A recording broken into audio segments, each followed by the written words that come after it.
Good morning. स्वागत है आप सबका आप सबके क्लास में। आज रिवीजन के इस क्लास में नंबर है विक्टोरियन लिटरेचर का। विक्टोरियन लिटरेचर से आज हम शुरू करते हैं। आइए, the very first question that is on your screen. Queen Victoria succeeded to the throne of England after. Queen Victoria किसके बाद क्वीन बनी थी इंग्लैंड की?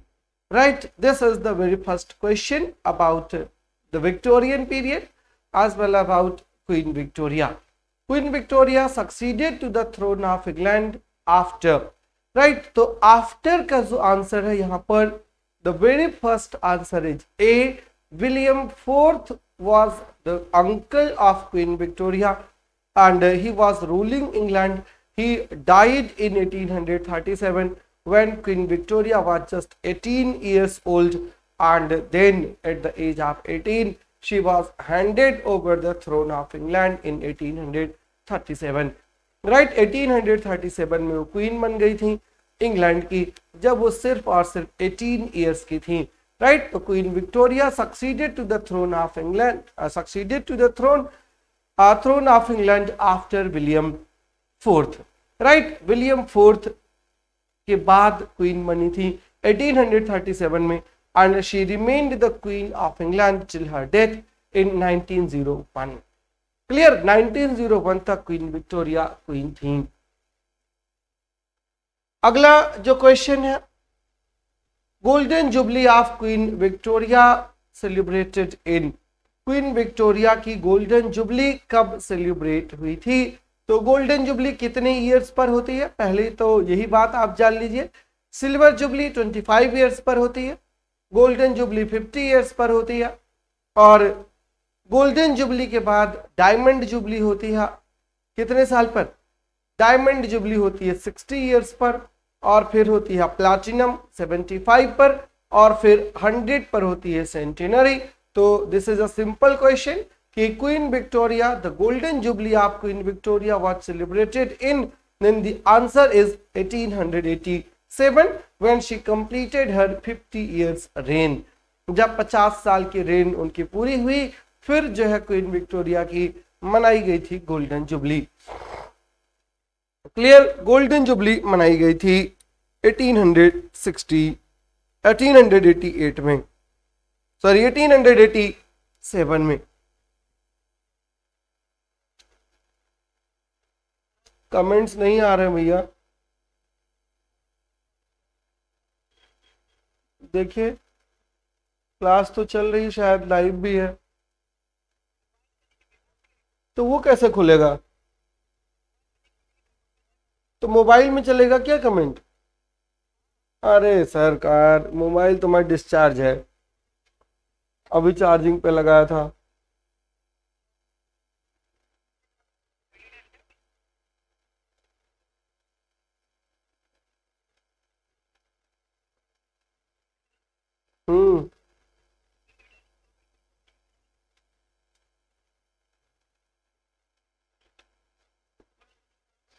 हाँ, एनी डेस्क के लीजिए।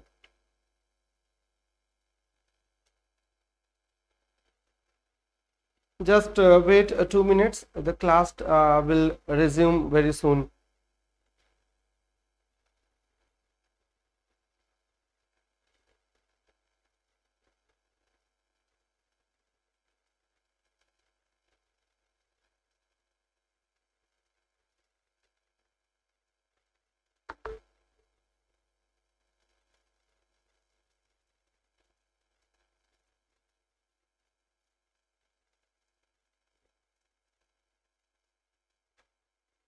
The golden jubilee of Queen Victoria was celebrated in 1887.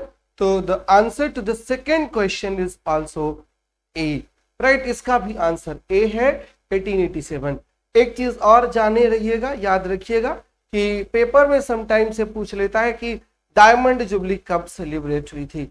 तो जब डायमंड जुबली का क्वेश्चन पूछेगा तो आप 1997 लगाएंगे, 1897 आप जो है 75 ईयर्स को ढूंढने नहीं लगिएगा। डायमंड जुबली 60 ईयर्स पर सॉरी डायमंड जुबली 50 ईयर्स पर होती है और जो डायमंड जुबली होती है वो 60 ईयर्स पर होती है। गोल्डन, डायमंड और फिर प्लैटिनम वो मना नहीं पाई because she died in 1901। All right, good evening Anjali Dabas, Chanchal Disha, सबका आप जवाब आने लगा है। I come to the next question. Oxford movement was basically options है religious movement, literary movement, social movement और इकोनॉमिकल मूवमेंट। आंसर बताना है आपको क्वेश्चन नंबर का ऑक्सफोर्ड मूवमेंट का। ऑक्सफोर्ड मूवमेंट वाज बेसिकली क्या था बेसिकली ऑक्सफोर्ड मूवमेंट? क्या कोई रिलीजियस मूवमेंट था या कोई लिटरेरी मूवमेंट था या ये कोई सामाजिक सोशल मूवमेंट था या कोई इकोनॉमिकल मूवमेंट था? किस टाइप का मूवमेंट था जिसको आप ऑक्सफोर्ड मूवमेंट कहते हो?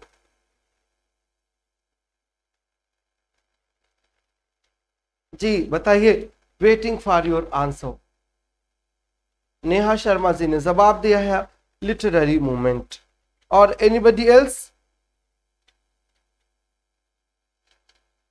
श्वेता सिंह का जवाब है रिलीजियस मूवमेंट, मीनाक्षी का है लिटरेरी मूवमेंट, सान्या चोपड़ा का फिर से है अच्छा लिटरेरी मूवमेंट, बुशरा या माजर ने भी बोला है।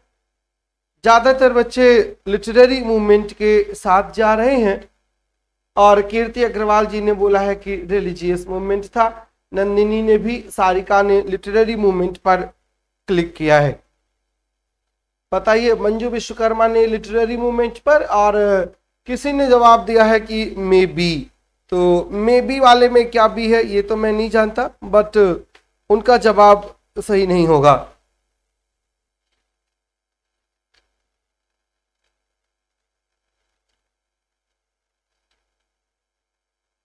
रेणु यादव और कीर्ति जी ने जो है रिलीजियस मूवमेंट बताया है और कवि ने लिटरेरी मूवमेंट। मतलब जो कंफ्यूजन है वो ए और बी को लेकर के है, बाकी कंफ्यूजन नहीं है। जी शाबाश। चंचल सिंह ने जवाब दिया है कि ये सोशल मूवमेंट था। गीता ने रिलीजियस मूवमेंट दिया है। जी श्वेता सिंह ने अब सही जवाब दिया है। उन्होंने कहा है कि ये ट्रैक्टेरियनिज्म है और ये रिलीजियस मूवमेंट था। जी विजयपाल जी भी आज ज्वाइन कर ली हैं बहुत दिनों के बाद और जवाब उन्होंने दिया है it was a religious movement also called Tractarianism. शाबाश जी। ऑक्सफोर्ड मूवमेंट जो था ये पूरी तरीके से रिलीजियस मूवमेंट था, राइट? पूरे तरीके से रिलीजियस मूवमेंट था और रिलीजन में ही, चर्च में ही कुछ सुधार के लिए मूवमेंट चलाया गया था और इससे जो जुड़े लोग थे उसमें से एक नाम था न्यूमैन, एक नाम था एडवर्ड पुसी और एक नाम उसी में था एडवर्ड पुसी के साथ वेल्सी। ये सब इससे जुड़े हुए लोग थे और इनका मानना था कि a few rules that are in the Old Testament followed by Catholics should be incorporated for the reformation of Anglican Church, right? और they were the professor of Oxford, इसीलिए उनको ऑक्सफोर्ड मूवमेंट कहा जाता है। and they used to write tracts लिखते थे। Tracts जो है और फॉर्म ऑफ पैम्फलेट्स होते हैं और उसे ट्रैक्ट्स के वजह से इसको ट्रैक्टेरियनिज्म भी कहा जाता है, राइट? ट्रैक्टेरियनिज्म भी इसको कहा जाता है। जी पूजा शर्मा जी, योर कमेंट्स जो है are visible to me. G Newman थे, जॉन केबल थे, एडवर्ड पुसी थे, ये सब इसके रिलेटेड मेंबर्स थे ऑक्सफोर्ड मूवमेंट के। ट्रैक्टेरियनिज्म पर भी क्वेश्चन इस पर बनाया जा सकता है तो इसको थोड़ा सा ध्यान रखिएगा। जॉन हेनरी न्यूमैन सबसे इंपॉर्टेंट, और जॉन केबल इसके दूसरे सबसे इंपॉर्टेंट राइटर थे। राइटर क्या, आज प्रोपोगेटर थे ऑक्सफोर्ड मूवमेंट के। The next question is with the answer, who was the leader of the pre Raphaelite group? Pre Raphaelite group का लीडर कौन था? ऑप्शंस दिए हैं, TG. Rossetti, Christina Rossetti, AC. Swinburne और मॉरिस। इसमें से वो कौन सा व्यक्ति था जो प्री रैफेलाइट ब्रदरहुड का लीडर था? रोसेटी, क्रिस्टीना रोसेटी और दांते गैब्रियल रोसेटी, ये सिबलिंग्स थे, ब्रदर एंड सिस्टर थे। ए.सी. स्विनबर्न और विलियम मॉरिस, ये दो पोएट्स थे, और इनका जो मूवमेंट था उसको प्री रैफेलाइट्स कहा जाता है। द मेन कंसेप्ट जो था प्री रैफेलाइट का, they wanted to revive the pure language that was in fashion before the painter Raphael. Raphael एक पेंटर था, उसके पहले जो लैंग्वेज यूज में थी उसको नेचुरल लैंग्वेज इन लोगों ने माना, और उस नेचुरल लैंग्वेज को रिवाइव करने का काम किया, इसीलिए उसको प्री रैफेलाइट मूवमेंट कहा जाता है। और DJ. Rossetti was the prominent member of this group, though Christina, AC. Swinburne and Morris were not less popular or less capable, but when the question is who was the leader of the PRB, pre-Raphaelite brotherhood, PRB इसको कहा जाता था, तो इसका जवाब जो होगा वो होगा डी.जे. रोसेटी। क्लियर है? कोई क्वेश्चन डाउट होगा तो तुरंत बताते रहिएगा।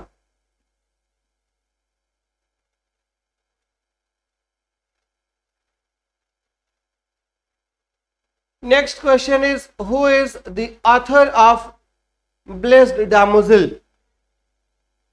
Blessed Damozel का ऑथर कौन है, राइटर कौन है? Blessed Damozel का राइटर कौन है, ये पूछा गया है क्वेश्चन में। ऑप्शंस हैं DJ. Rossetti, Tennyson, Robert browning और क्रिस्टीना रोसेटी। किसका वर्क है द ब्लेस्ड डैमोजेल? जी मीनाक्षी, रैफेलाइट का मतलब क्या होता है? राफेल वाज द इटालियन पेंटो, और राफेल के से ही वर्ड बना है रैफेलाइट। और प्री रैफेलाइट का मतलब है बिफोर राफेल।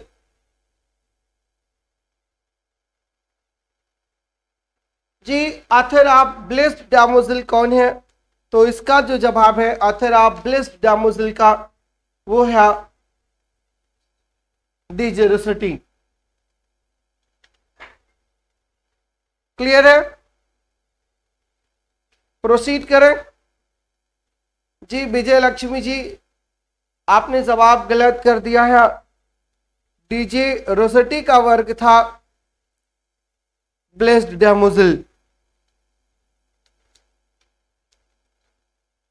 एक जर्नल भी आता था जिसमें ये लोग अपनी आइडियाज को प्रोपोगेट करते थे। William Morris, Christina Rossetti, D J. Rossetti और ए.सी. स्विनबर्न। और कभी कभी पेपर में आ भी जाता है कि उस जर्नल का क्या नाम था जिसमें इनके पोएट्री और इनकी आइडियाज प्रोपोगेट किए जाते थे।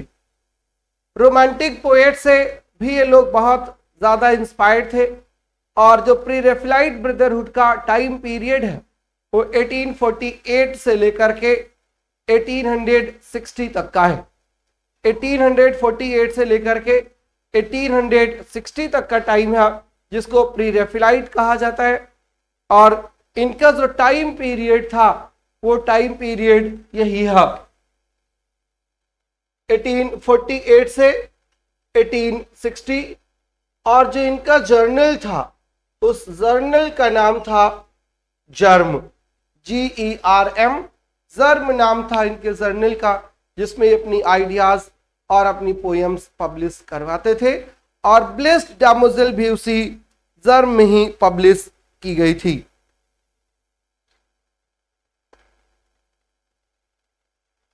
दो ब्लेस्ड डैमोजेल जो है ये रिलीजियस पोयम बिल्कुल नहीं है। The Blessed Damozel is a maiden who after death has become one of God's choristers. Her lover is still living and pining for her. She leans from the gold bar of the rampart of God's palace in heaven, which spans like a bridge the wide of space below. Looking down from the vast height, she surveys the world and sees souls mounting up to God like thin flames. She speaks her longing to be united with her lover, who hears her, even feels her bending over him. Their united prayers, she believes, will surely be granted. When in due course he comes up to heaven, she will unashamedly declare their love to Virgin Mary, who will herself lead them to Christ. The damsel will then beg him to unite them forever, so that they might live together in heaven as for a while they had lived on earth. Right, so this was a short summary of blessed damsel. Sir आज seat की side change है, तो आप और white board दोनों ही seat के पीछे हैं। ओ अच्छा, हमने यहाँ लिख दिया, आज हमको इधर खड़ा होना चाहिए और उस साइड लिख रहे हैं, इसीलिए प्रॉब्लम हो रही है। चलिए कोई नहीं। 1848 से 1860, this is the time period of PRB, Pre-Raphaelite Brotherhood, and the name of the journal was the Germ. Clear? जी जी समझ गए सर। इधर साइड लिखिए, उधर दिख नहीं रहा है। चलिए यशी जी लिख दिया उधर साइड में, ठीक है जी। नीलम रानी, your request is granted like the request of blessed damsels beloved. Clear? आइए नेक्स्ट क्वेश्चन पर। हमको भी थोड़ा सा उल्टा है। नीलम रानी ने लिख दिया है कि not audible. Oh voice is not coming, is it यार? There is no issue from my side. आवाज तो जा रही है।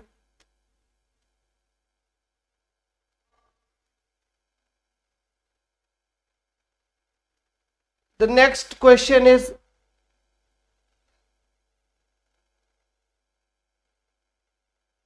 who is the author of Aurora Leigh? Aurora Leigh का ऑथर कौन है? Connection lost. Just let me check, just a minute.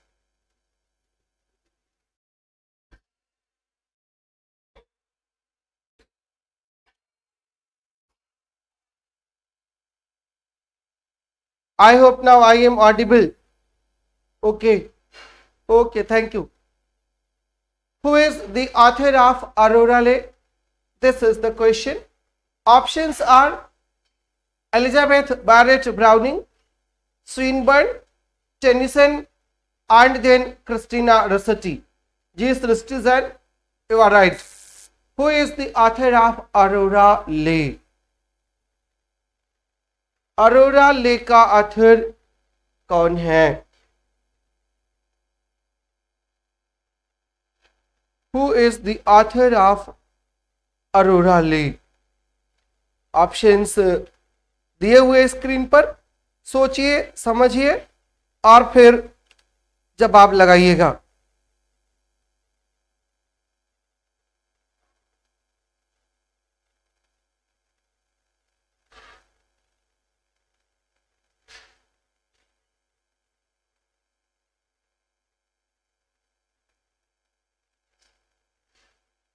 जी कीर्ति गढ़वाल जी, बिल्कुल सही जवाब है। मीनाक्षी जी का जवाब गलत हो गया है।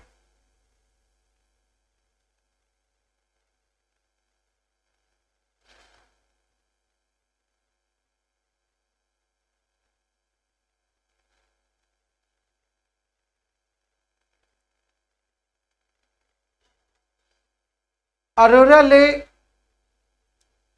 is a verse novel by the wife of Robert Browning, Elizabeth Barrett Browning. Elizabeth Barrett Browning was the wife of Robert Browning और उन्हीं का वर्क है, वर्स फॉर्मिक नॉवेल है जिसका नाम है अरोरा ले। वैसे ब्राउनिंग की वाइफ, ब्राउनिंग अपनी वाइफ को पुर्तगीज भी कहते थे और उनका जो सॉनेट कलेक्शन है उसका नाम ही था sonnets from the Portuguese. Sonnets from the Portuguese was a collection of love sonnets written by Elizabeth Barrett Browning, and she is also famous for her verse novel Aurora Leigh. Ji Disha, I am here to bless you only, right? ये verse novel है Elizabeth Barrett Browning की। Come to the next question. Next question is on Matthew Arnold. Matthew Arnold's work Culture and Anarchy. Matthew Arnold's work Culture and Anarchy deals with the subject of Culture and Anarchy का subject क्या है, ये question पूछा है। Options हैं education, theology, religion और civilisation. अब आप आंसर दीजिए जी। अर्नल्ड्स Culture and Anarchy deals with the subject of education, subject of theology, subject of religion और subject of civilization। जी दीपाधिकारी का जवाब आ चुका है बट वो सही नहीं है।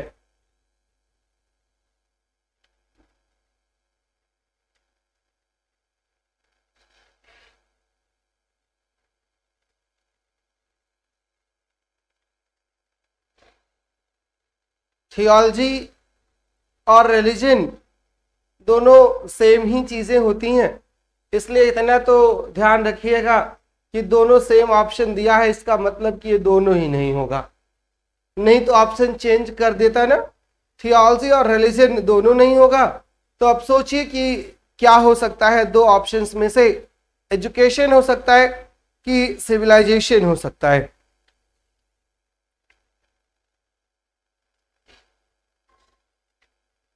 कल्चर एंड अनार्की, एक तो इस पर यही क्वेश्चन है कि Culture and Anarchy was written by Matthew Arnold, right? Culture and Anarchy was written by Matthew Arnold and it was published in 1869।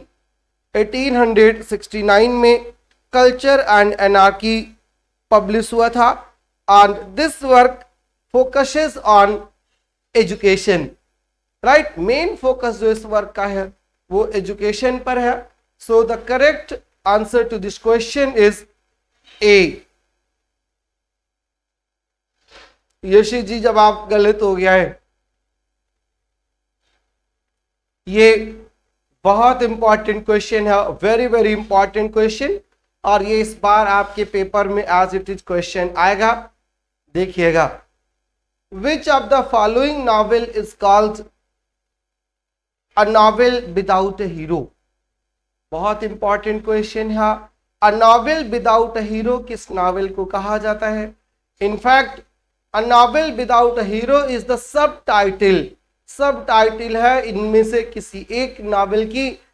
Options है Vanity Fair, Mill on the Floss, Pickwick Papers और Northanger AB.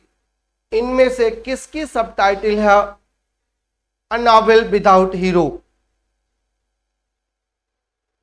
जी शाबाश, सभी का जवाब अभी तक आया है। पुष्पा, दिशा, कोमल, दीप्ति, पुष्पा, सबका अभी तक जो है सही जवाब है। निधि, आनंद, कीर्ति अग्रवाल, साधना।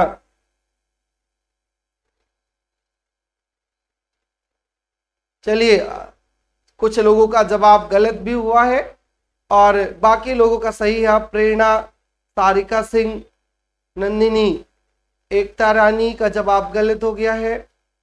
सिमरन का जवाब सही है। सीमा गहलोत का गलत। अलका जी का सही है। कामिनी का गलत। प्रेरणा का सही है। कवि का भी सही है। एकता श्रीवास्तव का गलत। अ नॉवेल विदाउट अ हीरो का मतलब ही है कि एक ऐसी नॉवेल जिसमें कोई हीरो ना हो, उसी को a novel without a hero कहा जाता है। बट ऐसा था नहीं, था तो उसमें हीरो, बट वो हीरो कम होकर के एंटी हीरो ज्यादा हो जाता है। और नॉवेल विदाउट अ हीरो जो है वो है वैनिटी फेयर। और वैनिटी फेयर किसकी नॉवेल थी? विलियम मेकपीस ठाकरे की। और विलियम मेकपीस ठाकरे के बारे में एक और इंपॉर्टेंट पॉइंट ये है कि William Makepeace Thackeray was born in India. India में पैदा हुए थे William Makepeace Thackeray, and from India ही shifted to England for education. Good evening, sir. Due to some urgent work, I have to leave class right now. I will recorded video. I am sorry for this. It's okay, Poonam Srivastava ji. There is no need to write such a huge message, right? For leaving the class, you are free. You can leave at any time. हाँ, कल मुझसे ये ना कहिएगा कि sir ये वाली video upload नहीं हुई, तुरंत करा दीजिए। ठीक है, इसका थोड़ा सा ध्यान रखिए, रहिएगा। क्लियर? चलिए जाइए। It's okay, right. Vanity Fair है इसका जवाब। A novel without a hero का, कि वैनिटी फेयर को a novel without a hero के रूप में जाना जाता है। और Vanity Fair was written by William Makepeace Thackeray, right. William Makepeace Thackeray ने ये नॉवेल लिखी थी, जिनको शॉर्ट में सिर्फ ठाकरे के नाम से ही जाना जाता है, राइट। अब ठाकरे को बाबा साहब या बाला साहब ठाकरे के नाम से बिल्कुल नहीं जोड़ दीजिएगा, ये उनसे बिल्कुल अलग हैं। क्लियर? आइए नेक्स्ट क्वेश्चन पर। George Eliot's novel Romola is. George Eliot भी बहुत प्रोमिनेंट नॉवलिस्ट हैं डिकेंस के टाइम की, और रमोला जॉर्ज एलियट की नॉवेल है। एक पॉइंट यहां से और याद रखिएगा कि जॉर्ज एलियट जो है एक एडॉप्टेड नेम था, सूडोनिम है। किसका? The real name of George Eliot was Mary Ann Evans, right. Mary Ann Evans was the real name of George Eliot. और her novel Romola is here in question कि Romola which type of novel is historical, religious, gothic or picaresque? किसकी spelling लिख दे नीलम रानी। रिशु ने कहा we can't see you now. Rishu, you can see me. Actually today the slide has been shifted from right to left and that's why I myself am confused कि हमें किधर खड़ा होना है। और जब मैं स्क्रीन देखता हूं तभी याद आता है कि अरे हमको तो इधर नहीं, इधर होना चाहिए था। और ऐसा लगातार बहुत देर से चल रहा है। कोशिश कर रहा हूं कि थोड़ी देर में शिफ्ट हो जाऊं इधर से उधर, तो आपको दिखने लगूंगा, बट तब तक फिर इधर से उधर हो जाता है मामला। रमोला नावल की आज जो है बात है। क्वेश्चन पूछ रहा है कि कैसा नावल है, तो अलका बगारिया, कीर्ति अग्रवाल, चंचल सबने जवाब दे दिया है। नेटवर्क आपका बहुत तेज चलता है। Ramola is a historical romance, right. Ramola क्या है? Ramola is a historical romance of the Italian renaissance, right. Italian renaissance पर बेस्ड एक हिस्टोरिकल नॉवेल है रमोला। किसके नॉवेल है? जॉर्ज एलियट की। जॉर्ज एलियट की कुछ और नॉवेल्स याद रखिएगा, पेपर में आ भी सकता है, उनका नाम भी अक्सर पूछ लिया जाता है। एक बहुत और कह लीजिए सबसे पॉपुलर जो उनकी नॉवेल है, उस नॉवेल का नाम था द मिल ऑन द फ्लास। और उसके दो कैरेक्टर्स जो हैं मैगी टुलिवर, उसमें से बहुत फेमस है मैगी टुलिवर और उसका भाई टॉम। मिल ऑन द फ्लास एक उनकी नॉवेल है। और एक उनकी नावल थी मिडिल मार्च, जिसकी सब टाइटल थी the study of provincial life. इस पर भी क्वेश्चन बनता है, middle March the study of provincial life, और मिल ऑन द फ्लास, और फिर रमोला। और एक नावल और थी जिसका नाम था Silas Marner. Silas Marner was the story of a charming old fashion village life. Silas जो होता है वो लिनन वीवर होता है और बहुत माइजर भी। क्लियर? तो ये क्वेश्चंस दिमाग में रहिएगा। अच्छा, निधि जी ने लिखा कि हाइड एंड सीक खेल रहे हो आप और शीट भी। चलिए कोई बात नहीं, कुछ तो कर रहे हैं ना। अब ये क्वेश्चन भी आएगा इसी हाइड एंड सीक पर। एक वर्क है the strange case of mister hide and doctor Jekyll. अभी पहुंचते हैं उस क्वेश्चन पर भी। लीजिए, जो अभी आपसे कह रहा था वही क्वेश्चन आपकी स्क्रीन पर आ गया है कि George Eliot was the pen name of। George Eliot किसका पेन नेम था? अब ऑप्शंस में है Mary Ann Evans, Mary Collins, Laura Evans और Elizabeth Bennett.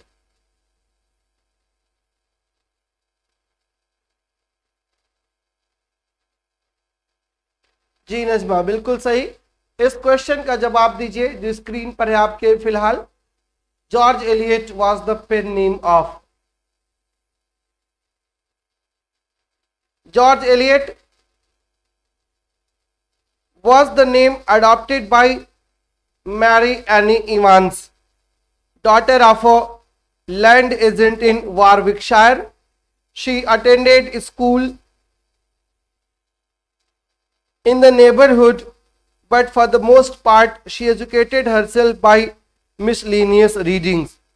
She was brought up in the strict discipline of a Puritan household, but coming in contact with scientists and free thinkers like Herbert Spencer and George Henry Lewis, she renounced her faith in Christianity. पूरा अपना Christianity का faith ही renounce कर दिया था, और she was living in a relationship। Right? चलिए next question पर। Who wrote if God did not exist it would be necessary to invent him? वाह, कितनी फेमस लाइन है, और आंसर भी आपके क्वेश्चन में बोल्ड करके दिया हुआ है, जिससे आपको बिल्कुल भी दिमाग ना लगाना पड़े और आप उत्तर लगा दें। Who wrote if God did not exist it would be necessary to invent him? यदि गॉड एग्जिस्ट नहीं करता, है ही नहीं कहीं, तो हमें उसको बना लेना चाहिए, उसको इन्वेंट कर लेना चाहिए। ये पॉपुलर लाइन है मिस्टर वॉल्टायर की। कुछ भी यहाँ पर और बताने की जरूरत आपको नहीं है। नेक्स्ट क्वेश्चन पर।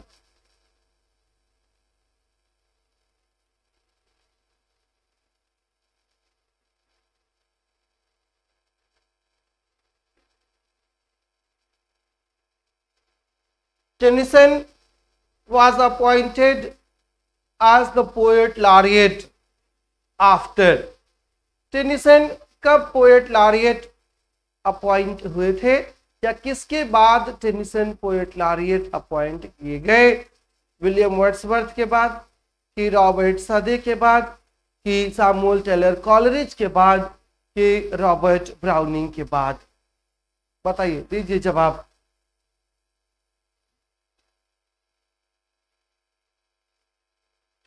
Tennyson was appointed as the poet laureate after WWW। वाह साधना, शानदार। साधना ने जवाब दिया है WWW के बाद। William Wordsworth. विलियम वर्ड्सवर्थ 1843 से लेकर के 1850 तक पोएट लॉरिएट थे। 1850 में पोएट लॉरिएट वर्ड्सवर्थ की डेथ होती है, और in the same year Tennyson was appointed the poet laureate. उसी साल 1850 में ही अल्फ्रेड लॉर्ड टेनिसन को पोएट लॉरिएट बनाया गया और Alfred Lord Tennyson remained the poet laureate till his death in 1892। और वर्ड्सवर्थ से पहले जो पोएट लॉरिएट था his name was Robert Southey, right. तो अगर आप हायरार्की बनाओगे तो पहले रॉबर्ट सदे, फिर विलियम वर्ड्सवर्थ और फिर नाम आएगा टेनिसन का। सैमुअल टेलर कॉलरिज और रॉबर्ट ब्राउनिंग ये दोनों कभी भी पोएट लॉरिएट नहीं थे, इसलिए आउट ऑफ डिस्कशन है इस क्वेश्चन के रेफरेंस में, यहां पर उनका कोई मतलब नहीं है।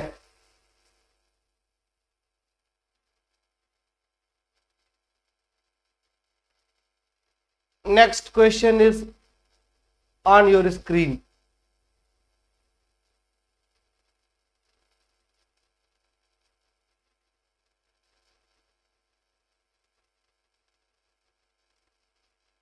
In memoriam,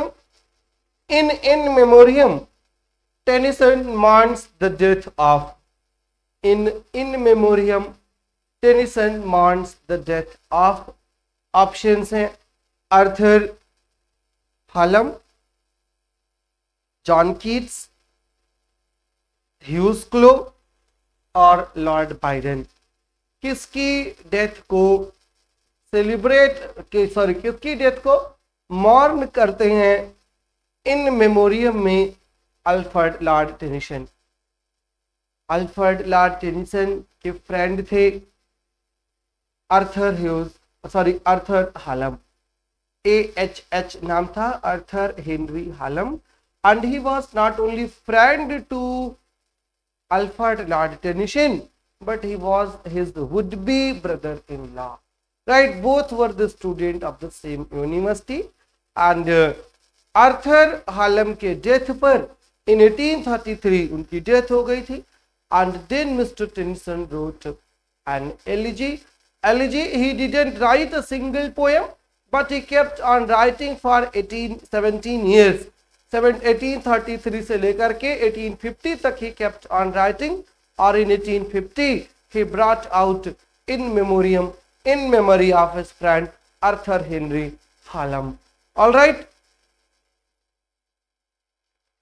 चलिए नेक्स्ट क्वेश्चन पर।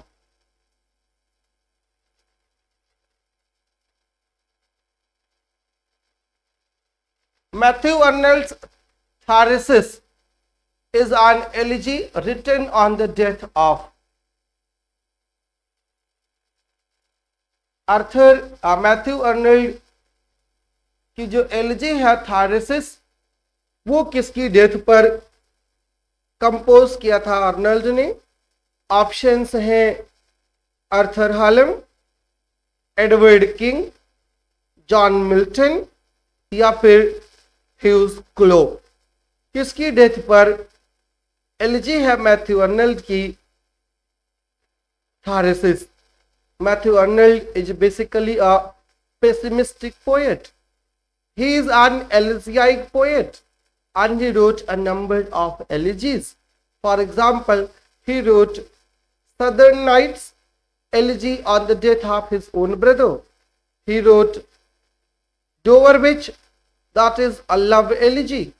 He wrote an elegy on the death of his own father under the name Rugby Chapel, and he wrote Thyrsis on the death of his friend Arthur Hughes Clow. Right? Arthur Hughes Clow की death पर he wrote the elegy. Rima, your answer is not correct. Rest, Yashi's answer is also incorrect. Rishu's answer is incorrect, and the correct answer is Arthur Hughes Clow. Option is D. Right? D is the correct option. कबीस answer is गलत। मुझसे literature पढ़ने में बहुत मजा आता है। Thank you Najma. Clear है? शुड आई प्रोसीड और do you have any doubt? If you want to ask any question you are free to ask and then I will proceed. Edward King Milton के friend थे और Milton wrote the elegy on the death of his friend और उस elegy का नाम था Lycidas. बिल्कुल confuse नहीं होइएगा।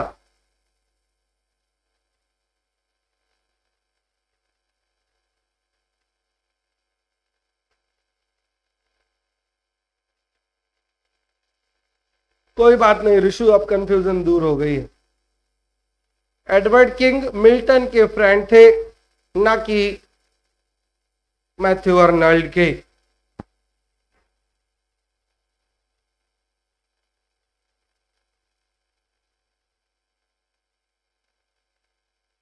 Thank you Ekta Rani. एकता रानी ने लिखा है literature laureate of Adhyayan Mantra for me. Thank you so much sir. जो क्वेश्चन आप रिवीजन में करते हैं, मॉक टेस्ट पीरियड वाइज भी डिफिकल्ट है, उन्हें भी डिस्कशन में इंक्लूड कीजिए सर। अच्छा पूछा जी, कोशिश करूंगा। अगला क्वेश्चन देखिए और जवाब दीजिए। क्वेश्चन पूछ रहा है कि who defines poetry as a criticism of life under the condition fixed for such a criticism by the laws of poetic truth and poetic beauty. Who defines poetry as a criticism of life under the condition fixed for such a criticism by the laws of poetic truth and poetic beauty? दीजिए जवाब। Options हैं Coleridge, Wordsworth, शैली और Matthew Arnold. Part of literature, एक से एक comments आ रहे हैं। टीजीटी का पेपर नेक्स्ट वीक है, तो बात मुझे पता ही नहीं थी, आपको बताने के लिए थैंक यू। और मैं तो रिवीजन क्लास अभी ले रहा हूँ और 2-3 दिन और लूंगा, मैक्सिमम 2 दिन, उसके बाद आपको फ्री कर दूंगा। आप जाइए रिवीजन करिए, पढ़िए और पेपर दीजिए। आज विक्टोरियन हो गया है और कल मॉडर्न कराने के साथ साथ वर्ल्ड लिटरेचर को भी इंक्लूड कर देंगे हम। पोएट्री को किसने क्रिटिसिज्म ऑफ लाइफ बताया था? इतना सिंपल सा क्वेश्चन है और मैथ्यू अर्नल्ड के कितने सारे वीडियोस आपने वॉच किए हैं और जवाब गलत दे रहे हैं। एकता रानी, कल हमने कॉलरिज के डेफिनेशन बताई थी पोएट्री की, कि कॉलरिज ने पोएट्री को डिफाइन किया था best words in best order. याद है? Best words in best order बताया था कॉलरिज ने। मैंने कल वर्ड्सवर्थ की भी डेफिनेशन बताई थी पोएट्री की। क्या? Poetry is the spontaneous overflow of powerful feelings, it takes its origin in emotions recollected in tranquillity. ये कल की डेफिनेशन थी, कल भी आपको बताया था। आज मैं विक्टोरियन लिटरेचर लेकर के आया हूं और आप उत्तर बताए जा रहे हो कल वाले ही। जी कभी बिल्कुल नहीं, आपका जवाब टोटली गलत है। इसका जवाब है मैथ्यू अर्नल्ड। मैथ्यू अर्नल्ड का एक एसे था, उसका नाम था the study of poetry. I hope आपको याद होगा वो एसे।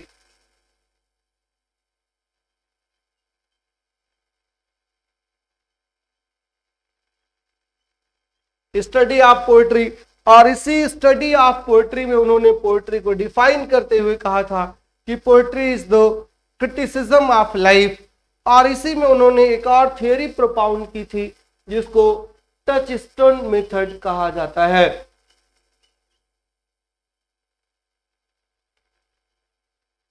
टचस्टोन मेथड कहा जाता है इसी चीज को। जो है एक थियरी है कंपैरेटिव क्रिटिसिज्म की, और टचस्टोन मेथड पेपर में आपके आएगा कि किसका कंसेप्ट है, किसका प्रिसेप्ट है, तो इसका जवाब भी आप मैथ्यू अर्नल्ड लगाएंगे।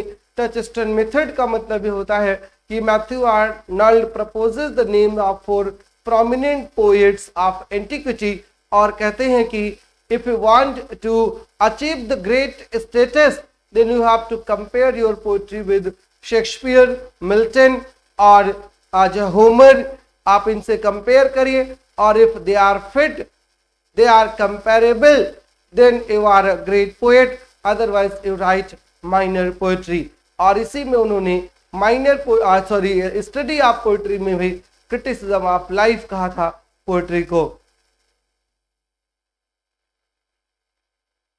क्लियर है?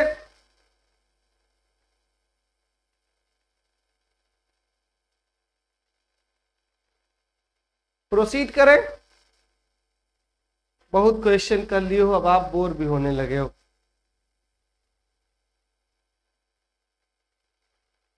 अगला क्वेश्चन है, in which of Hardy's novels the scene of wife's auction takes place. कौन सी ऐसी नॉवेल है इसमें जो दिया हुआ है जिसमें wife of auction take place होता है। ऑक्शन का मतलब क्या होता है? बोली लगाना। वाइफ के लिए ही बोली लगाई जाती है किस नॉवेल में? ऑप्शंस हैं Mayor of Casterbridge, Return to the Native, Jude the Obscure और टेस ऑफ द डियरबरवाइल्स। किस नॉवेल में the scene of wife's auction takes place?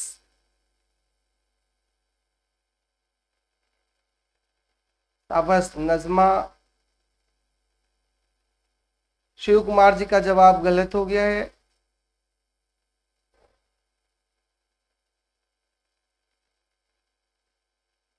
बाकी अभी तक जितने जवाब आए हैं सब सही है। ओके नंदिनी।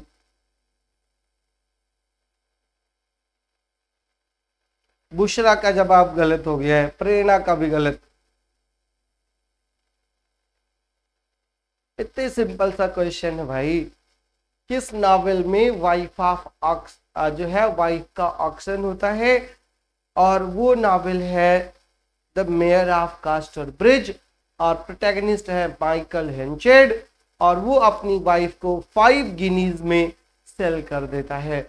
और सिर्फ वाइफ को ही नहीं, उसके वाइफ के साथ उसकी डॉटर भी है जिसका नाम है एलिजाबेथ, राइट, एलिजाबेथ जेन। और किसको सेल करता है? एक सेलर है, उसका नाम है न्यूसन। क्लियर? तो ऑक्शन ऑफ वाइफ कहां पर आता है?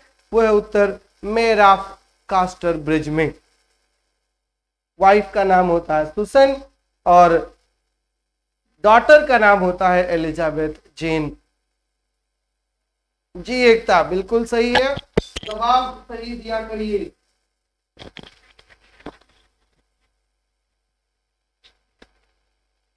चलिए आगे बढ़िए।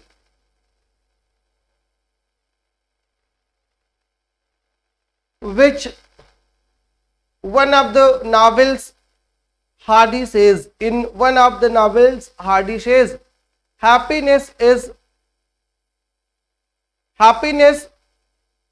but an occasional episode in the general drama of pain. Happiness is but an occasional episode in the general drama of pain. किस नॉवेल के बारे में लाइन है कि happiness is an occasional episode in the general drama of pain? Identify the novel.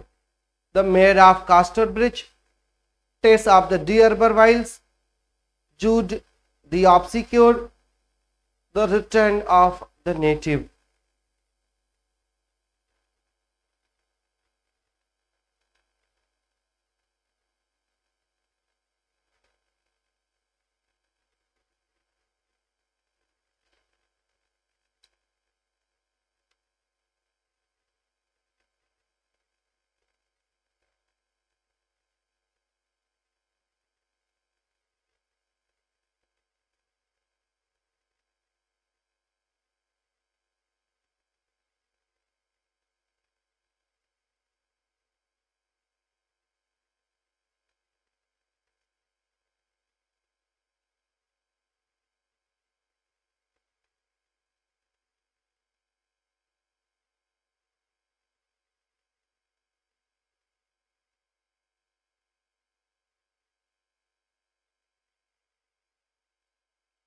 Return of the Native इसका जवाब नहीं है। Happiness is an occasional episode in the general drama of pain, इसका जवाब है the Mayor of Casterbridge. Hardy believes in the philosophy of, Hardy किस philosophy में believe करते हैं? Character is destiny, free will, immanent will, कि man is the master of his own fate. Hardy की philosophy क्या है ये आपको बताना है। Hardy believes in the philosophy of character is destiny, free will, immanent will and man is the master of his own fate. इसमें से किस में हार्डी को बिलीफ है, हार्डी किस में बिलीव करते हैं? जी शाबाश, काजल गुप्ता, नजमा, वैशाली, सबका जवाब सही है। शिव कुमार का और देवयानी का गलत, विजय लक्ष्मी जी का भी गलत, सारिका जी का भी गलत, बहुत लोगों का गलत है। सर क्लास 1 और 2 पोर्टल पर नहीं शो हो रही है, 3 और 4 शो हो रही है सर, 5 लाइव चैट रही है, पता नहीं क्या लिखा है। Sharad ji, I am not responsible for these incidents. I am only responsible for the live classes, questions and answers. Right? Yes, the answer to this question, Hardy believes in the philosophy of immanent will. C जवाब इसका सही है। Clear, इसका correct जवाब है C, कि Hardy immanent will में believe करते हैं। Hardy is an ameliorist, right, he believes in improving the situation, right, immanent will में उनका भरोसा है और इसीलिए वो बोलते हैं कि हम जो गॉड होता है ना, we are in the hands of God and they kill us for their sport. ये इमनेंट विल है, इस पे भरोसा है हार्डी का।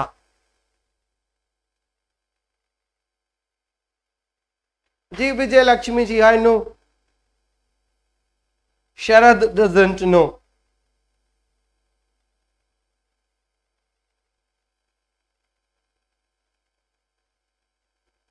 Which of the following novels of Charles Dickens is autobiographical? Charles Dickens की कौन सी नॉवेल ऑटोबायोग्राफिकल है? ऑप्शंस हैं David Copperfield, Hard Times, Pickwick Papers और a tell of Two Cities. Which of the following novels of Charles Dickens is autobiographical? David Copperfield, Hard Times, Pickwick Papers और A Tale of Two Cities।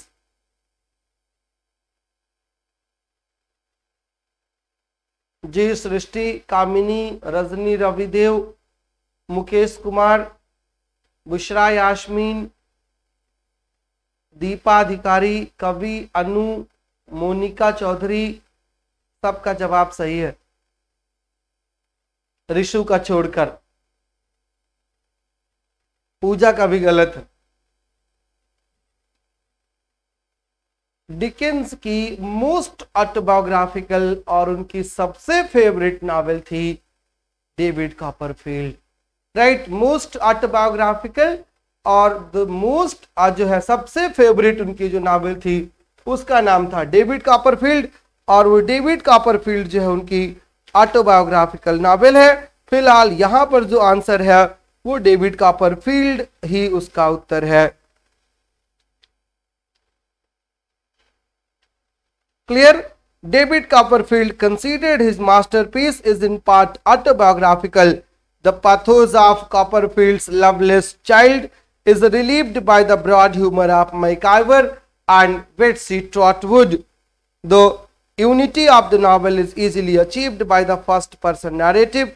It is also possible to see allegorical or symbolic significance in Copperfield's experience. All right, जी नासिर खान जी भी जुड़ गए हैं आज। Who is the author of Strange Case of Dr. Jekyll and Mr. Hyde? इसी की बात अभी आप थोड़ी देर पहले कर रहे थे। Mister strange case of doctor Jekyll and mister hide.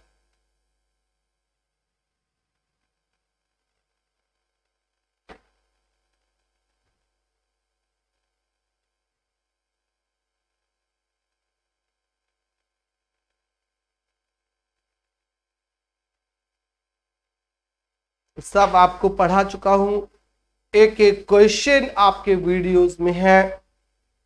अगर आपने उनको ढंग से देखा है, ढंग से अगर आपने उनको सुना है, सिर्फ टाइम नहीं पास किया है, तो आपको हर चीज का जवाब, हर क्वेश्चन का जवाब वीडियो में मिलेगा। Who is the author of Strange Case of Dr. Jekyll and Mr. Hyde? Shivangi Singh का उत्तर गलत है, अनूप सिंह का भी गलत है, गीता का भी गलत है, पारुल चोपड़ा का सही है, रजनी रविदेव का भी सही है।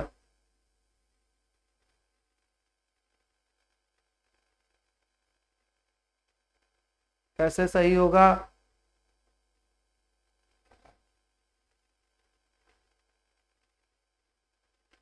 Who is the author of Strange Case of Dr. Jekyll and Mr. Hyde? इसका जवाब है Robert Louis Stevenson. Robert Louis Stevenson इसका करेक्ट जवाब है। ठीक है, रॉबर्ट लुइस स्टीवेंसन इसका करेक्ट जवाब है और उन्हीं का वर्क था strange case of mister Jekyll, doctor Jekyll and mister Hyde 1886 में पब्लिश हुआ था। 1886 में पब्लिश हुआ था ये। और in Doctor Jekyll and mister Hyde Stevenson travelled beyond his sphere and produced a story symbolizing the dual nature of man, a mixture of good and bad. Clear, a mixture of good and evil. और ये novel थी The Strange Case of Dr. Jekyll and Mr. Hyde. All right,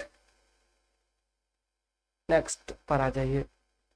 Dickens's A Tale of Two Cities refers to, Dickens की novel a tell of Two Cities जो है किस novel का reference, किन two cities का reference देती है? Options हैं London and Paris, Rome and Paris, Athens and Paris, Berlin and Paris. एक पॉइंट सब में कॉमन है और वह है पेरिस। तो दूसरी सिटी कौन सी है a tell of Two cities में? इस पर क्वेश्चन है।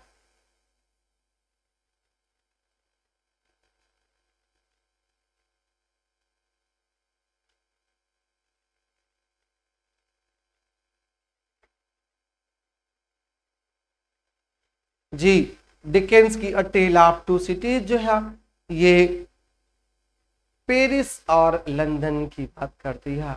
Half of the novel is set in Paris और half of the novel is set in London. ये टेल ऑफ टू सिटीज हैं और ये फ्रेंच रिवॉल्यूशन पर बेस्ड नॉवेल है। और फ्रेंच रिवॉल्यूशन एक बुक थी टॉमस कार्लाइल की, और टॉमस कार्लाइल की उस बुक पर बेस्ड किया था डिकेंस ने अपनी इस नॉवेल को, जिसका नाम था a tell of Two Cities. और टेल ऑफ टू सिटीज जो है जी Chinki, Tale of Two Cities London और पेरिस पर बेस्ड है। Clear? Next question. I was ever a fighter, so one fight more, the best and the last. The line occurs in Prospike, My Last Duchess, Rabbi Ben Ezra, The Last Leader.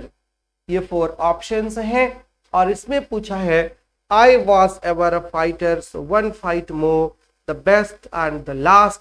ये कहाँ publish हुआ है, कहाँ की ये line है? नहीं पूछा ऐसा नहीं आएगा।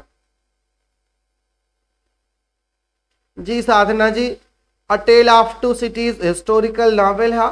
डिकेंस की 2 नॉवेल्स हिस्टोरिकल नॉवेल्स थी, एक a tell of Two Cities और एक का नाम था Barnaby Rudge the Riots of Eighty. Right, बाकी कोई हिस्टोरिकल नहीं है। यहाँ पर क्वेश्चन जो है I was ever a fighter, so one fight more, the last, the best and the last.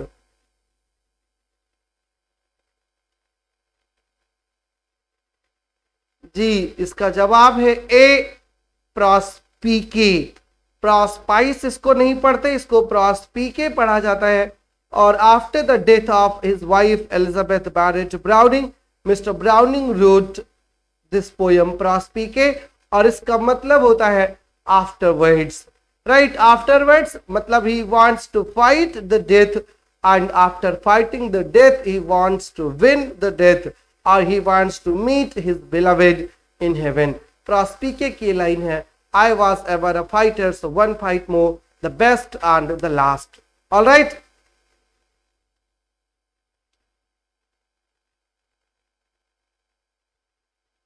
God is in heaven and all right with the world.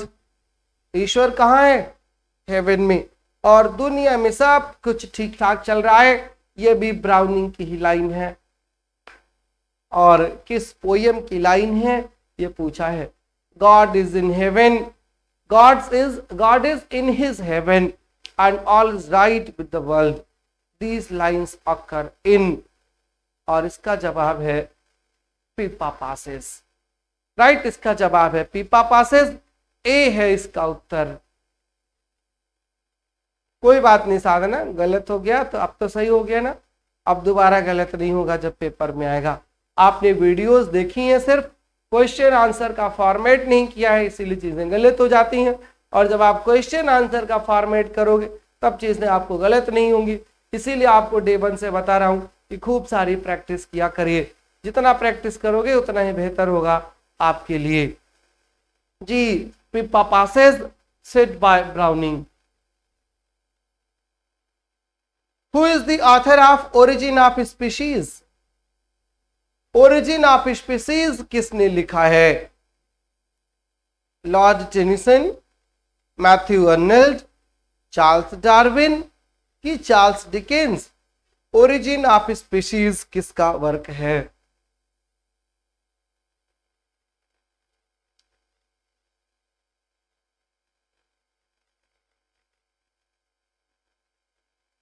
आपके comments थोड़ा लेट चलते हैं, मुझे लग रहा है थोड़ा वीडियो ही लेट चल रही है।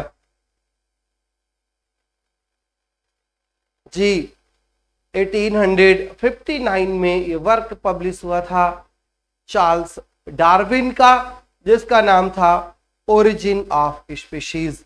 राइट, कुछ बहुत इंपॉर्टेंट वर्क्स पब्लिश हुए थे विक्टोरियन एज में, जिसमें एक था कम्युनिस्ट मैनिफेस्टो, एक का नाम था दास कैपिटल, एक ओरिजिन ऑफ स्पीशीज, एक का नाम था interpretation of dreams.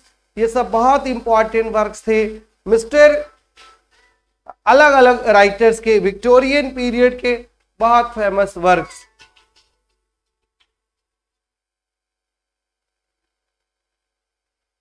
Clear?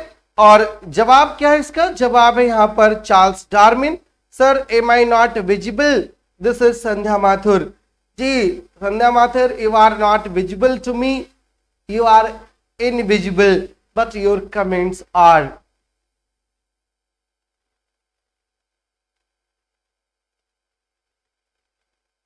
Next question, the character of Maggie and Tom Tulliver belongs to? Maggie और टॉम टुलिवर किस नॉवेल के कैरेक्टर्स हैं? Maggie and Tom Tulliver belongs to the Mill on the Floss, Middlemarch, Adam Bede और Daniel Deronda. All the 4 novels were written by George Eliot. Right, George Eliot के सारे हैं। जी Reema, your comments are visible. और ये question है Maggi और Tom Tulliver किस नॉवेल के हैं? एडम बीड के नहीं है शिव कुमार जी, आप क्लास अटेंड नहीं कर रहे हो शुरू से, या तो आप प्रेजेंट बॉडी और एब्सेंट माइंड में हो। इसका जवाब हम डिस्कस कर चुके हैं पहले ही, क्वेश्चन अब आया है और इसका जवाब है the Mill on the floss.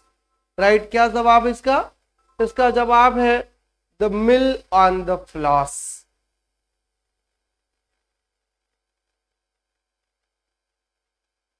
Which of the following is Dickens's first novel?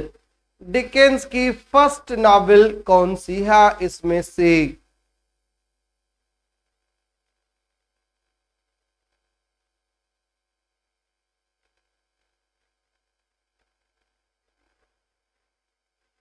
Dickens की फर्स्ट नॉवेल कौन सी है? ऑप्शंस है Oliver Twist, Hard Times, Pickwick Papers और ब्लीक हाउस।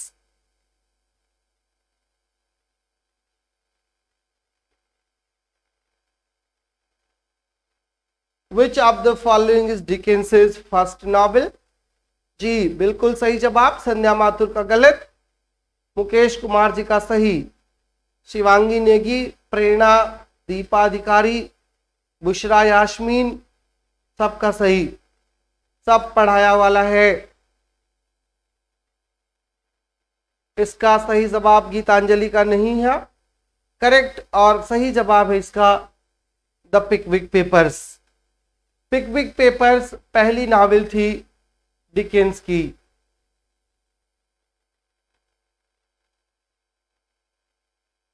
अगला question, who wrote the poem Ulysses?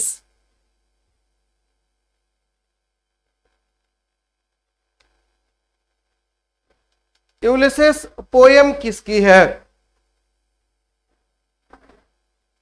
Options हैं Alfred Lord Tennyson, Robert Browning, George Eliot और Charles Dickens. Who wrote the poem Ulysses?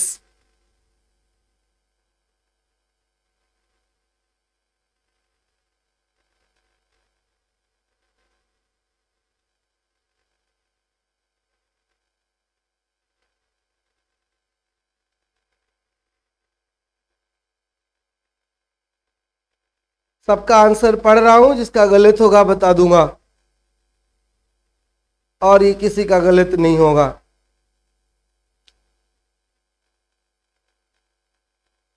नहीं, Robert browning इसका जवाब नहीं है।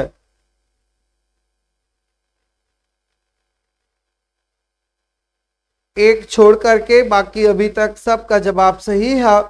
Ulysses is a poem by Alfred Lord Tennyson.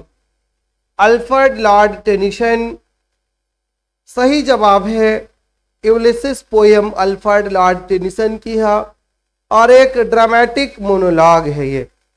और Ulysses एक novel भी है और यूलिसिस नॉवेल है जेम्स जॉयस की, राइट? जेम्स जॉयस की नॉवेल है यूलिसिस। और यूलिसिस पोएम है अल्फ्रेड लॉर्ड टेनिसन की। To strike, to seek, to find, to strive and not to yield, to strive, to seek, to find and not to yield, ये lines हैं Ulysses की जो बहुत important है।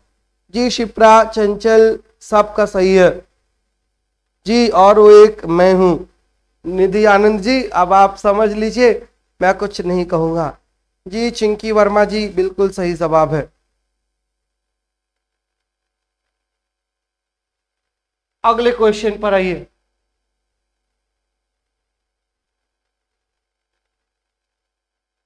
The Scholar Gipsy was written by.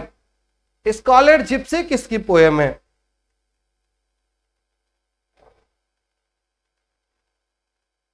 अब इसका जवाब सबको पता है। Scholar Gipsy, Rugby Chapel, Thyrsis, Southern Nights, Dover Beach, Empedocles on Etna, ये सब किसकी पोएम्स हैं? ये सब मैथ्यू अर्नल्ड की पोएम है। स्कॉलर जिप्सी भी मैथ्यू अर्नल्ड की पोएम है। थ्री मस्केटियर्स किसका वर्क है? ये भी एक इंपॉर्टेंट क्वेश्चन है। थ्री मस्केटियर्स किसका वर्क है? और इसका भी नाम आप सबको पता है कि थ्री मस्केटियर्स किसने लिखा था। थ्री मस्केटियर्स का जवाब है अलेक्जेंडर डूमा। अलेक्जेंडर डूमा का वर्क है Three musketeers.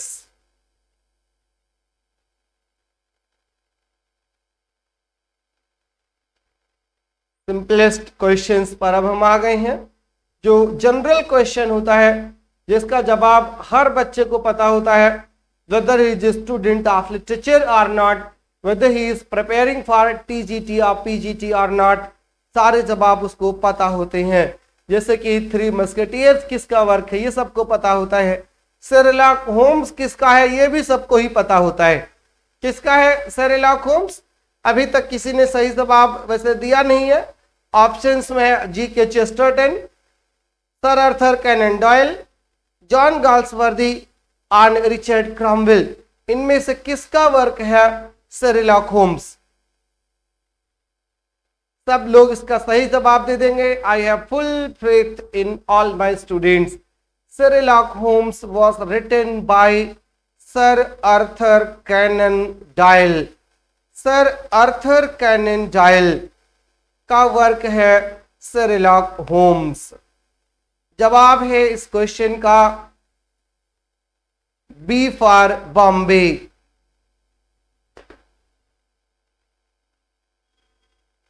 Arthur Conan Doyle की स्पाई वर्क है, जासूसी का वर्क है आर्थर कैनन डॉयल की शेरलॉक होम्स। जी सान्या चोपड़ा बिल्कुल सही। अगला question, which novel bears the subtitle a pure woman? कौन सी नॉवेल है इसमें जिसकी सब टाइटल है अ प्योर वुमन? ऑप्शंस हैं अ टेल ऑफ, जो है ए ऑप्शन है Tess of the D'Urbervilles, B है जेन आयर, और सी है एग्नेस ग्रे, और डी है Mary Barton. Which novel bears the subtitle a pure woman? A pure woman किसकी सब टाइटल है?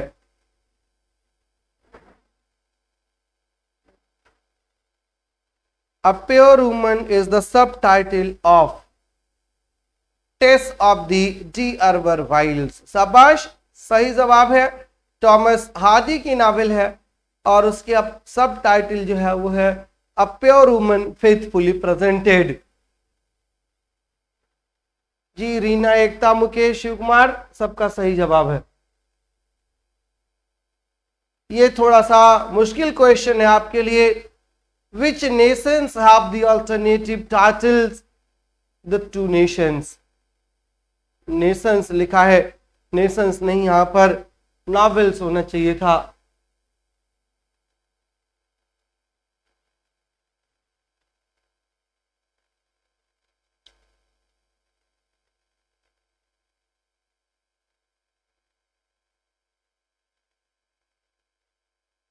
Which novel has the alternative title Two Nations?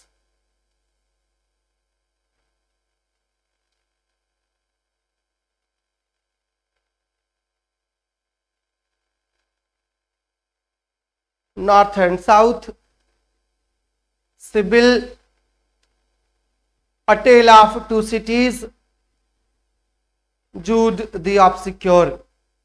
किसकी subtitle है the two nation?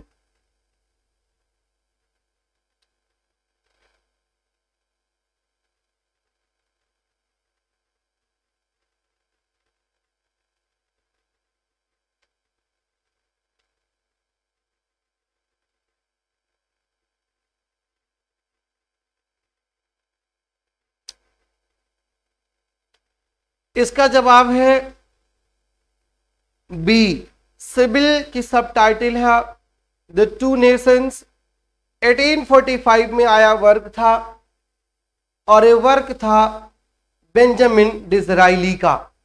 Benjamin डिज़राइली का work था CIBIL और उसका concept था, उसका सब टाइटल थी the Two Nations.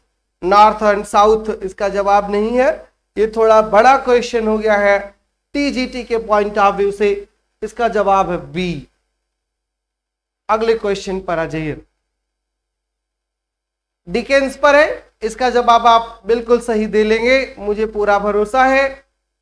Which Dickens novel features the London debtors prison the martial she?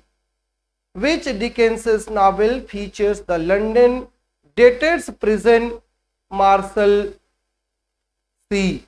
Martial सी का जिक्र किस नॉवेल में किया है डिकेंस ने? बहुत आसान और बहुत इंपॉर्टेंट क्वेश्चन दोनों एक साथ है। डिकेंस अपनी सोसाइटी की जो इंडस्ट्रियल रिवॉल्यूशन का जो इफेक्ट हुआ करता था उसी पर वो काम करते थे और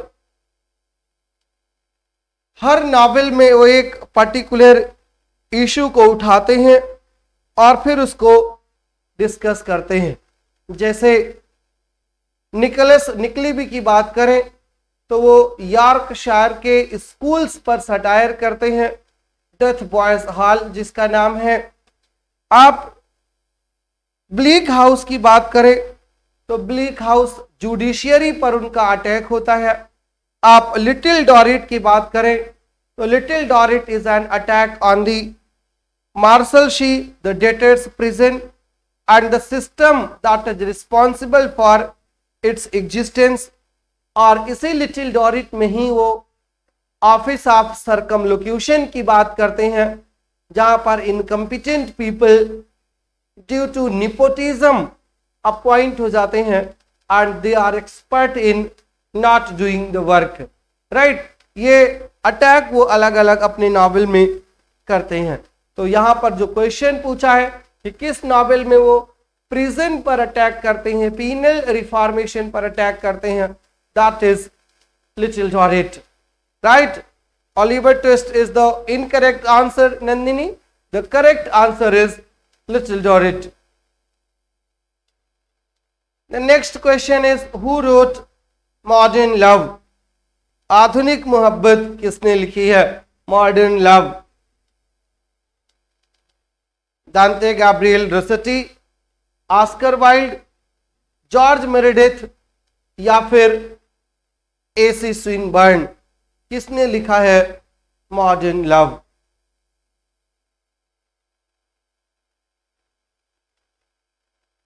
सही जवाब क्या है इसका? मॉडर्न लव का।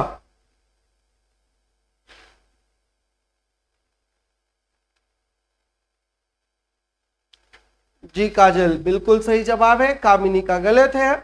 मॉडर्न लव एक कलेक्शन है, सीरीज है, सीक्वेंस है 50 सोनेट्स का, 50 सोनेट्स का एक संकलन है, कलेक्शन है। और ये मॉडर्न लव जॉर्ज मेरेडिथ का वर्क है। जॉर्ज मेरेडिथ की वाइफ इनको छोड़कर एक पेंटर के साथ चली गई थी और फिर इन्होंने उन्हीं की याद में पूरा मॉडर्न लव लिखा सोनेट के फॉर्म में।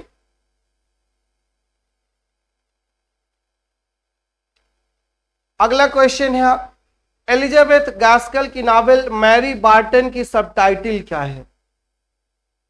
मैरी बार्टन की सबटाइटल क्या है? ऑप्शंस हैं आपके a tell of Manchester Life, the Two Nations, अभी आप कर चुके हो कि टू नेशन किसकी जो है सबटाइटल है, the story of provincial life और द फैक्ट्री गर्ल। ये क्वेश्चन है। The story of provincial life की बात भी अभी हमने थोड़ी देर पहले की थी।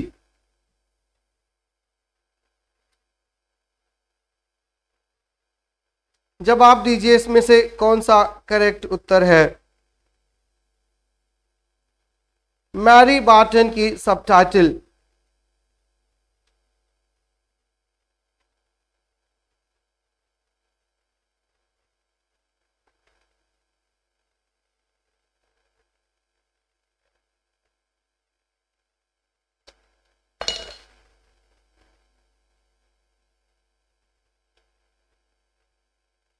मैरी बार्टन फर्स्ट नॉवेल थी एलिजाबेथ गैस्कल की और सब टाइटल थी उसकी a tell of Manchester's life. ये इसका सही जवाब है। आज तो कुछ नहीं आ रहा है सर जी, विजय लक्ष्मी जी, कोई बात नहीं, आज के बाद आ जाएगा, बिल्कुल टेंशन ना लीजिए। फैक्ट्री गर्ल इसका जवाब नहीं है, इसका जवाब है a tell of Manchester Life. Manchester जो है it was a hub of factories और वहीं पर नॉवेल सेट है मैरी बार्टन। जी अनुपमा, चिंकी, पूजा, सबका जवाब गलत है इस क्वेश्चन का। कुछ टफ क्वेश्चन हो गए आज लग रहा है। हाँ चलिए, टफ से इजी की तरफ जाना आसान होता है, इजी से टफ की तरफ जाना मुश्किल होता है। टफ प्रिपरेशन करिए, पेपर इजी हो जाएगा, और इजी प्रिपरेशन करोगे तो पेपर टफ हो जाएगा। A story of provincial life इसकी सबटाइटल बिल्कुल नहीं है। अगले क्वेश्चन पर आ जाइए। The term curtal sonnet was coined by, ये बिल्कुल विजय लक्ष्मी जी को इसका उत्तर आता होगा। कर्टल सोनेट किसका कंसेप्ट है, किसका टर्म है curtail sonnet?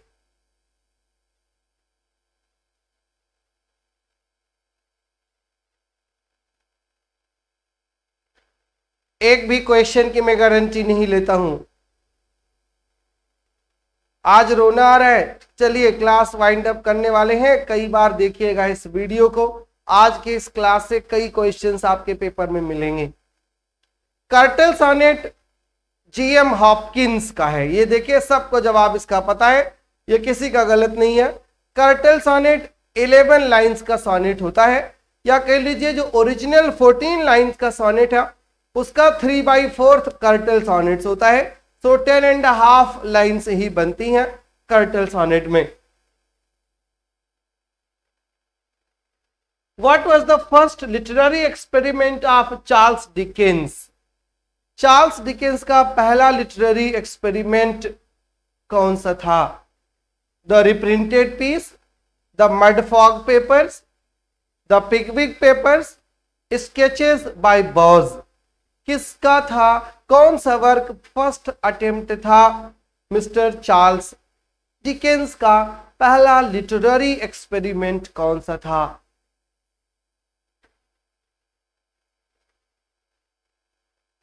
Sir there are many poets that you haven't taught, और मैंने ये भी आपको तभी बता दिया था कि there are a few ones and we will discuss them in our question answer session. जी बिल्कुल सही जवाब है। डिकेंस का जो फर्स्ट लिटरेरी एक्सपेरिमेंट था वो था sketches by Boz. Sketches by Boz, Boz being the nickname of his younger brother, right. वो पहला लिटरेरी अटेम्प्ट था, एक्सपेरिमेंट था चार्ल्स डिकेंस का, स्केचेस बाय बोज। और जब ये क्वेश्चन पूछेगा कि पहली नॉवेल कौन सी थी तो इसका जवाब होगा द पिकविक पेपर्स, राइट। पहली नॉवेल पिकविक पेपर्स है, बट फर्स्ट एक्सपेरिमेंट जो था वो स्केचेस बाय बोज था चार्ल्स डिकेंस का।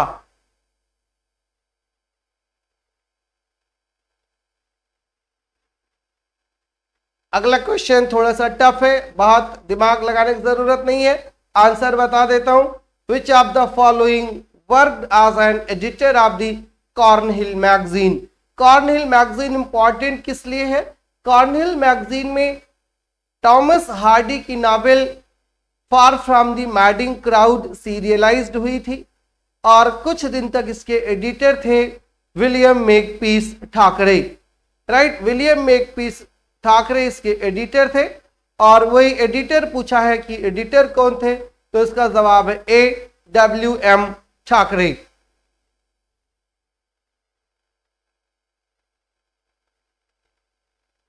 Which of the following Tennyson poems is a dramatic monologue? इसमें से ड्रामेटिक मोनोलॉग क्या है? बहुत जबरदस्त सेशन है sir, thank you Najma Nadeem ji. I hope you are enjoying the videos, you are enjoying the class. Which of the following Tennyson poems is a dramatic monologue? In Memoriam, Tithonus, Crossing the Bar, की the Charge of the Light Brigade। इनमें से कौन सी वो poem है जो dramatic monologue के form में है? क्रॉसिंग द बार एक लिरिक है, शिव कुमार जी का जवाब गलत हो गया है। इन मेमोरियम ड्रामेटिक मोनोलॉग नहीं है, In Memoriam is an elegy on the death of his friend Arthur Henry हालम।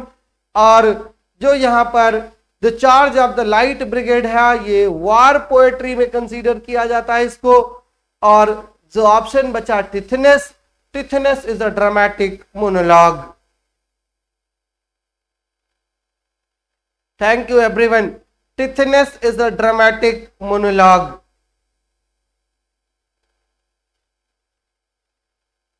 Which play of Oscar Wilde has the subtitle A Trivial Comedy for Serious People? A Trivial Comedy for Serious People किसकी subtitle है Oscar Wilde के इन works में से? The importance of being honest, a woman of no importance, an ideal husband की किसी की नहीं। यही सारे क्वेश्चंस रखिएगा ऑप्शंस को अपने दिमाग में। ऑप्शंस से भी आपके पेपर में क्वेश्चंस बनेंगे कि आइडियल हस्बैंड किसका वर्क है या the importance of being honest किसका वर्क है कि आइडियल हस्बैंड किसका वर्क है। ये सब पेपर में क्वेश्चन बनेंगे। जी रजनी, सही है जवाब। A trivial comedy by serious people subtitle है किसकी? The importance of being Earnest की। जी शरद जी, बिल्कुल सही जवाब है। आइडियल हस्बैंड इसका जवाब नहीं है, इसका जवाब ए है, the importance of being Earnest. अगला question, Samuel Butler's Erewhon is an example of. Samuel Butler का एयरहून किसका एग्जाम्पल है? यूटोपियन लिटरेचर का एग्जाम्पल है, फेमिनिस्ट लिटरेचर का एग्जाम्पल है, वॉर लिटरेचर का एग्जाम्पल है कि फेमिनिस्ट लिटरेचर का एग्जाम्पल है? सैमुअल बटलर की novel एयरहून।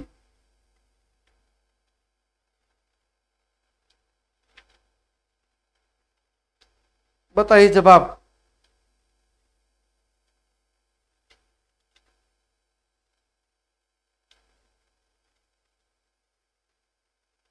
Samuel Butler was the boldest and rebel against Victorian values और उनकी नावल है एयरहून और एक यूटोपियन नावल है। एयरहून द टाइटल जो है वो एक एनाग्राम है और इसका उल्टा से पढ़िए तो मतलब इसका जो आएगा वो होगा नोवेयर। और जो नोवेयर की कंट्रीज होती हैं वो यूटोपियन होती हैं। दो the novel is set in the remote area of New Zealand. It is a satirical romance describing an utopia which is placed in the remote part of New Zealand. It is a satire on European civilization. Reena Singh ji, English writer सब आपको आ गया, अब आपको लिए सिर्फ Indian चाहिए। Indian चाहिए तो बताइए, सब छोड़ करके अब इंडियन शुरू कर दूं? मतलब जो हम करा रहे हैं आपको वही नहीं करना है, जो नहीं करा रहे हैं सिर्फ डिमांड करनी है, कुछ नहीं कराएंगे इंडियन राइटर्स। जितना करा दे रहा हूं मोर देन एनफ है।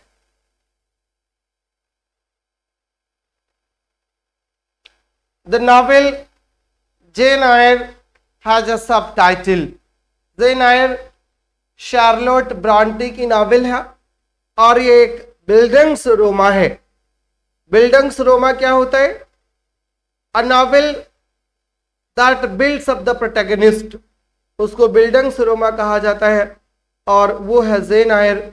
और क्वेश्चन पूछा है कि उसकी सब टाइटल क्या है। संध्या माथुर जी ने पूछा है आप इतना सब कैसे याद रखते हैं, प्लीज रिवील द सीक्रेट। बादाम खाता हूं मैं।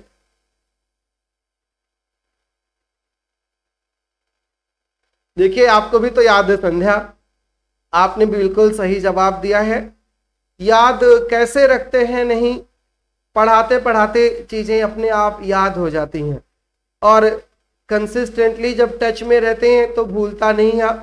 बस इतना ही हमारे आप में अंतर है। आप इनएक्सपीरियंस्ड हैं और मैं एक्सपीरियंस्ड हूँ और इसी का आपने पेमेंट भी किया है। नहीं तो बुक्स में तो सारी चीजें लिखी हुई हैं, आपको मेरी जरूरत ही क्या है। एक्सपीरियंस मैटर करता है ओनली। और धीरे धीरे जब आप भी टीचर हो जाओगे ना तो आपके दिमाग से एक प्रेशर उतर जाएगा नौकरी वाला, और जिस दिन प्रेशर उतरा उस दिन आप भी चीज़ों को रिटेन कर लोगे, आप भी उसको याद रख लोगे। Thank you Priyanka. प्रियंका जी ने लिखा है you are doing superb job. Thank you very much Priyanka. Chinki Verma ji का जवाब गलत है। इसका जो करेक्ट जवाब है, जेन आयर की जो सब टाइटल है वो है एन ऑटोबायोग्राफी, राइट। जेन आयर की सब टाइटल है एन ऑटोबायोग्राफी, सी जवाब है। बादाम से नहीं एक्सपीरियंस माइंड, क्या लिखे हो, बताता है जी। बादाम से नहीं एक्सपीरियंस से बुद्धि आती है, धोखा खाने से बुद्धि आती है। The novel Jane Eyre has the subtitle an autobiography. Heathcliff appears in Jane Eyre, David Copperfield, Emma Wuthering Heights. Heathcliff इनमें से कहाँ अपीयर करता है, किस नॉवेल में? जेन आयर में, डेविड कॉपरफील्ड में, एमा में, या फिर wuthering हाइट्स में? बताइए जवाब।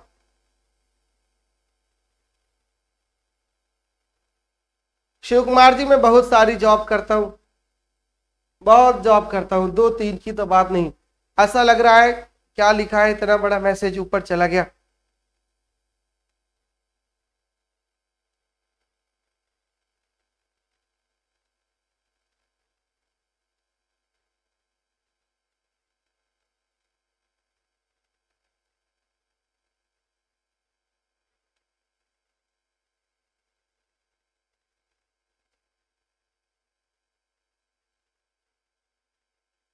जी, इसका सही जवाब है wuthering हाइट्स। अगला क्वेश्चन है, Sohrab and Rustam was based on.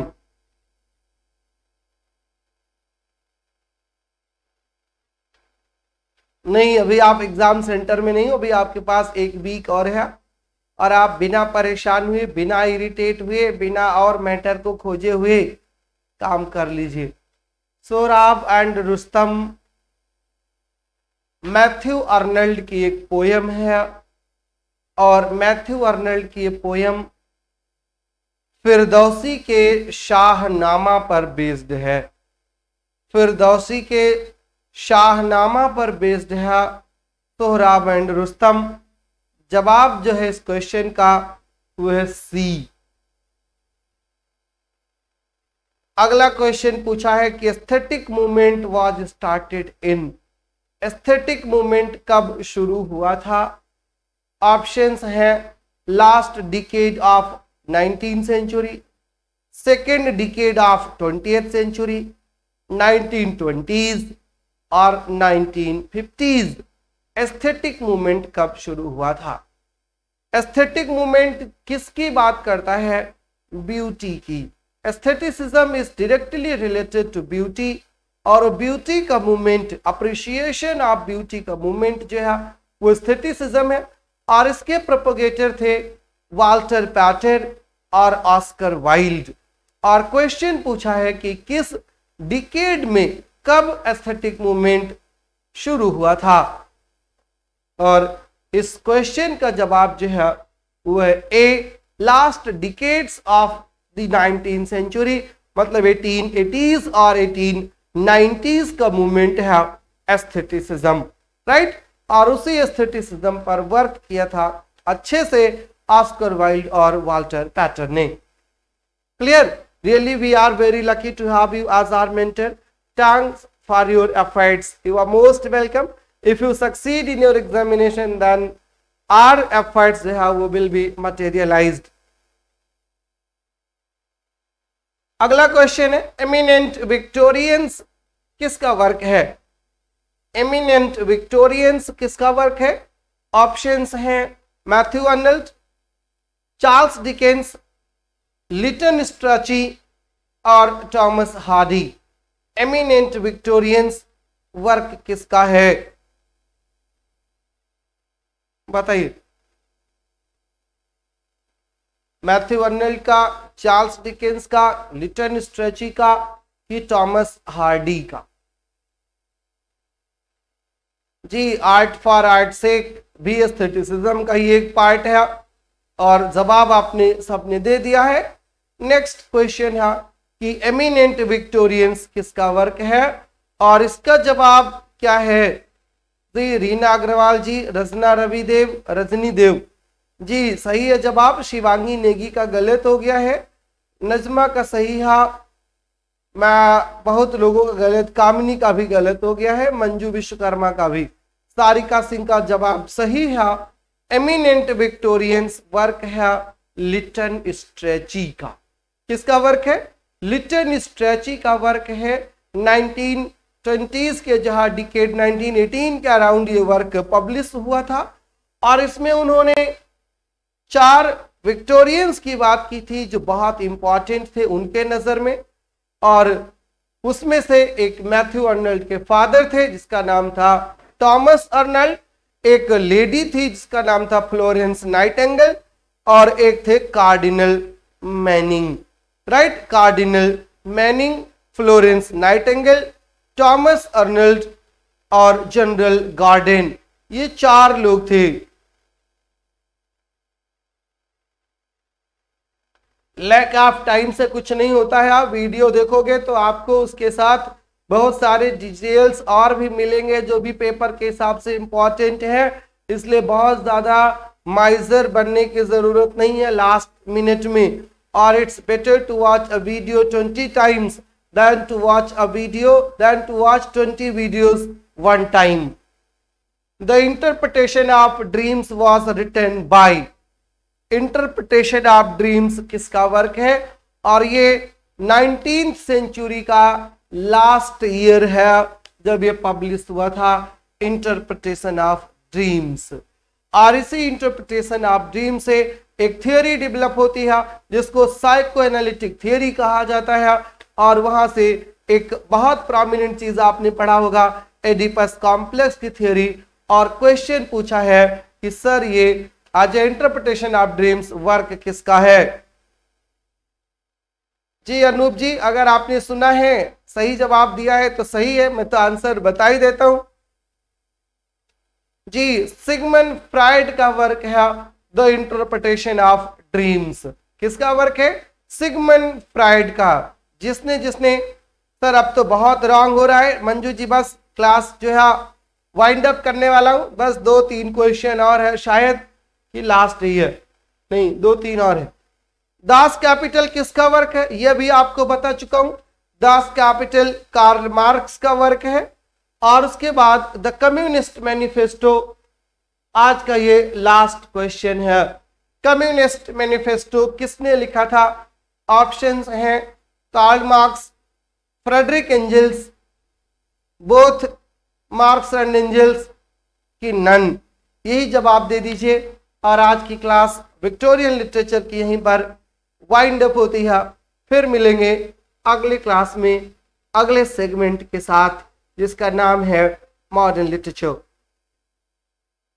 और उसी मॉडर्न लिटरेचर में वर्ल्ड लिटरेचर भी इंक्लूड होगा, including Indian, African, American, Australian, जितने छोटे छोटे चीजें टीजीटी पीजीटी के लिए इंपॉर्टेंट है उन सबको हम उसी में कवर कर लेंगे। कम्युनिस्ट मैनिफेस्टो किसका वर्क है?